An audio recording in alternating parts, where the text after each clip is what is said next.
Hello and a warm welcome to this video. In this one, I've covered HDFC Bank, India's largest bank, with a market cap of 12 lakh 43,000 crores in a return of equity of 17.1%.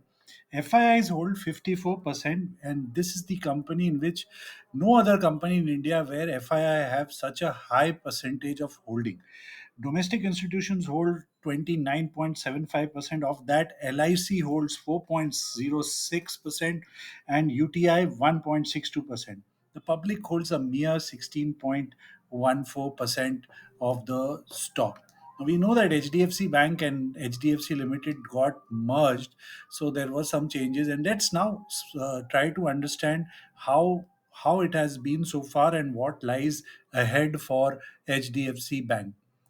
Now, in the in the quarterly chart, because that's what it literally deserves, one of the best CAGR returns in the private bank space.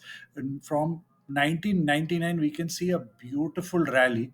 Now, as per Ichimoku, only one particular quarter, that is January of 2009, did the stock close below the baseline, Ichimoku baseline. Otherwise, even in the subprime, it managed to hold up to that, and then in just one quarter it bounced back, and ever since then in the quarterly charts we have not seen any kind of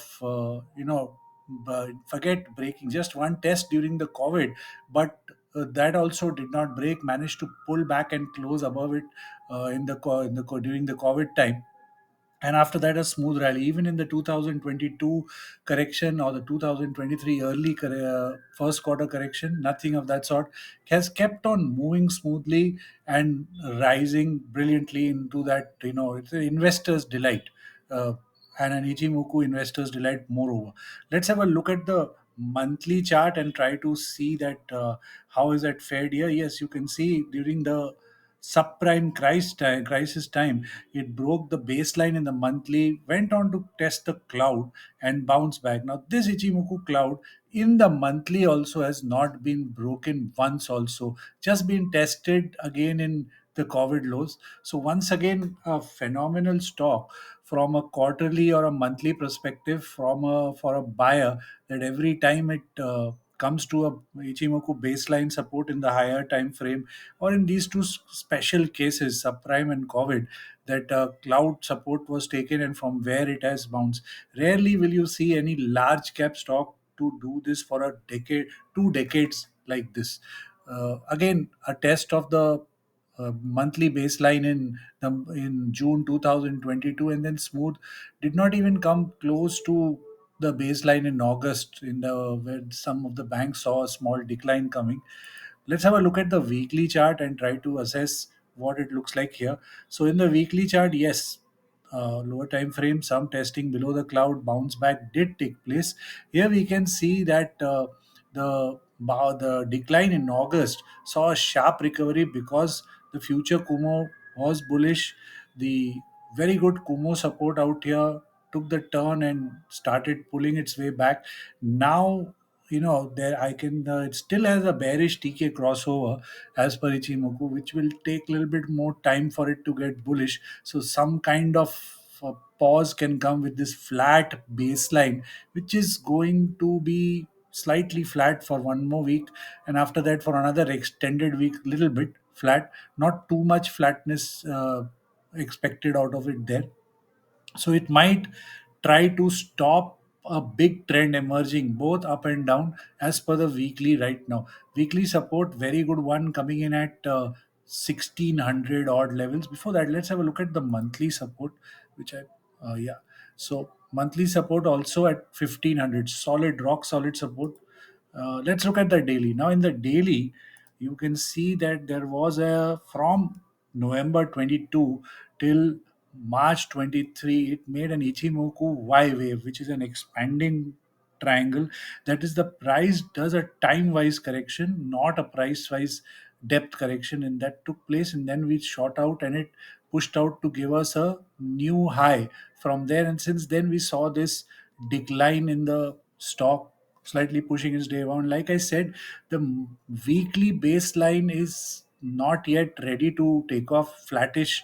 So it is trying to stop the move. So in the daily time frame, there is a resistance around 1660 to 1680, and then a slightly bigger one at 1700. So one can say 1660 to 1700 is where the stock will either try to consolidate and then break out, or we might see some kind of a pullback.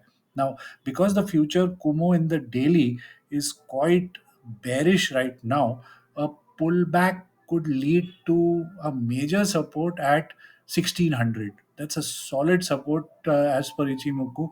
So pullbacks to 1600, uh, again then an attempt to break on the upside possible, or this might start consolidating till the outlook gets stronger and stronger and more bullish from that point of view.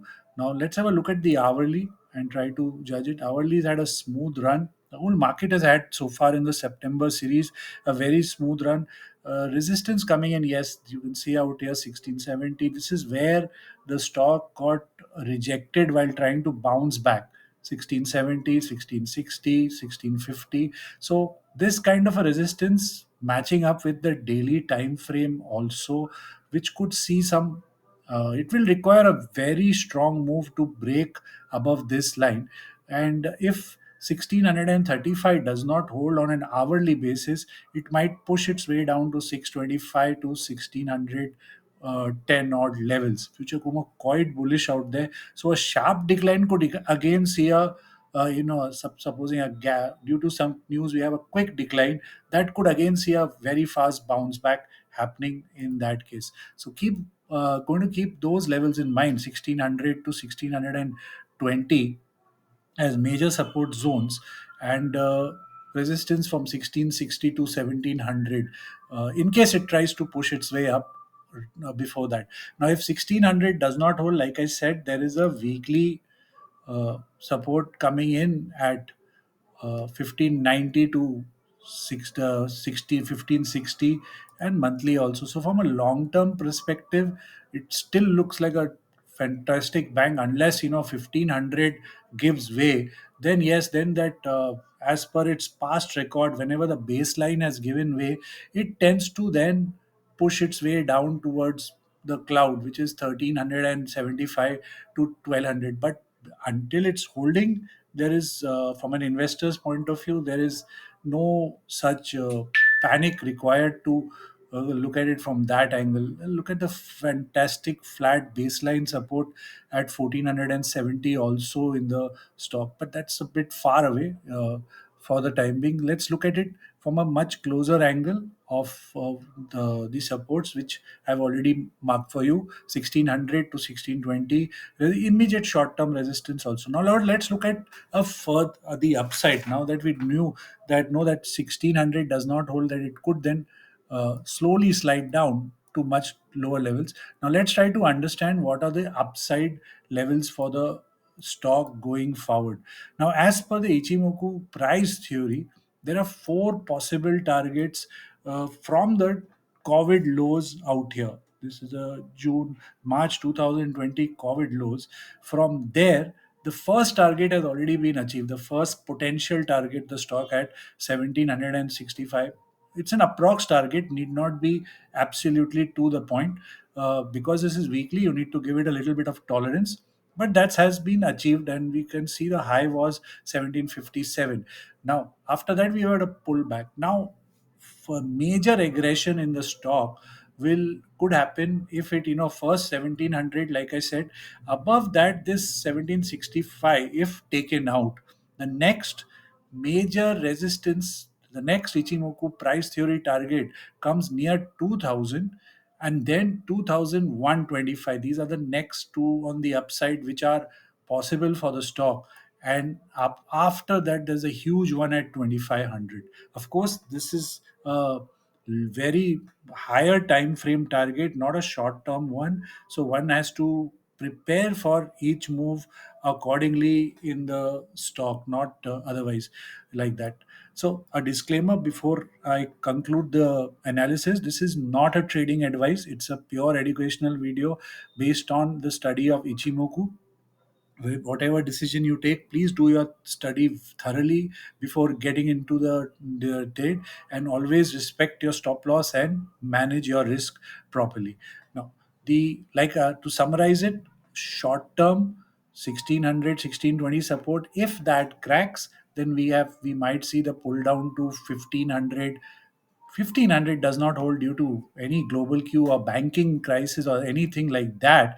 Then we have that monthly support sitting at 1400 all. That's the downside from extreme short term to long medium to long term. Upside also, so starting from a very short term 1660 to 1700 resistance, then we go to 1765. Above that, it's two Chandrayans to the moon, then 2000 and then we take it to Mars for 2500, these levels. I hope this analysis is of help to you. So please do like it and also follow my channel for this purpose. Until then, happy investing and trading, everyone. Bye bye.